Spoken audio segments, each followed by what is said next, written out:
আসসালামু আলাইকুম। টক দই, বুন্দিয়া, গাজর, শসা সব কিছু মিলনে খুব মজাদার একটা ডেজার্ট নিয়ে চলে আসলাম আপনাদের মাঝে। আজকে আমি আপনাদেরকে দেখাবো এই ডেজার্টটা কীভাবে তৈরি করতে হয়। ডেজার্টটি এতটাই প্রিয় আমার, বলে বোঝানোর মতো না, আপনারাও ট্রাই করতে পারেন। এই ডেজার্টটির জন্য প্রথমেই আমি নিয়ে নিব শসা আর গাজর।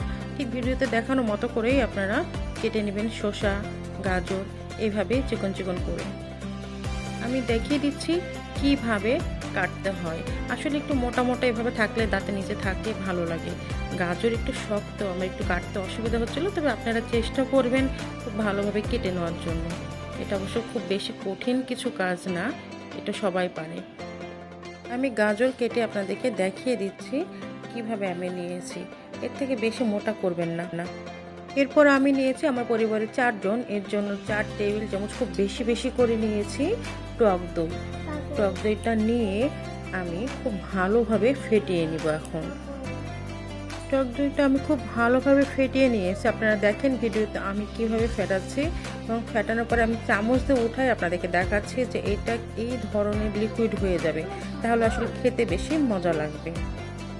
এরপর আমি একে একে গাজর নিয়ে নিব। আমি এখানে খুব বেশি নিই, অনেকটা একটা পুরা গাজর কেটেছিলাম, কিন্তু পুরাটা নিন যেহেতু আমার বেশি লাগবে না। আর এখানে আসলে নির্দিষ্ট কোনো পরিমাণ নাই, আপনি আপনার ইচ্ছা মতো সব কিছু অ্যাড করতে পারেন। আপনি কতটা বুন্দি নেবেন, কতটা গাজর নেবেন, কতটা শসা নেবেন, আপনি আপনার ইচ্ছা মতো এইখানে অ্যাড করে মিলাই নেবেন। এতে আপনার পরিমাণের কোনো কিছু নাই। কেউ বেশি খেতে পছন্দ করলে বেশি দিবেন, কেউ কম খেতে পছন্দ করলে কম দিবেন, এবং এটা খুব ভালো করে মাখিয়ে মিলাইতে থাকবেন। খুব ভালো করে মাখানো হলে এরপরে আপনি একে একে দিয়ে দিবেন গোলমরিচের গুঁড়া, জিরার গুঁড়া, ধনের গুঁড়া। ভিডিওতে অনেকে আমাকে বলতে পারেন যে এইখানে হচ্ছে আপু ধনের গুঁড়া আলাদা করে। আসলে ধনের গুঁড়া আলাদা না, আমার জিরা আর ধনের গুঁড়া আমি একসাথে টেলে নিয়েছিলাম।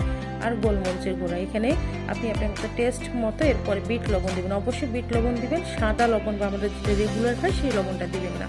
বিট লবণে একটা গন্ধ আছে, সেই গন্ধটাতে এই ডেজার্টটা আরও বেশি মজাদার হয়, খেতে আরও বেশি ভালো লাগে। ব্যাস রেডি হয়ে গেল আপনার মজাদার ডেজার্ট। এটা আপনি সালাদও বলতে পারেন, এটা ডেজার্ট হিসেবেও খাওয়া যায়, সালাদ হিসেবেও খাওয়া যায়।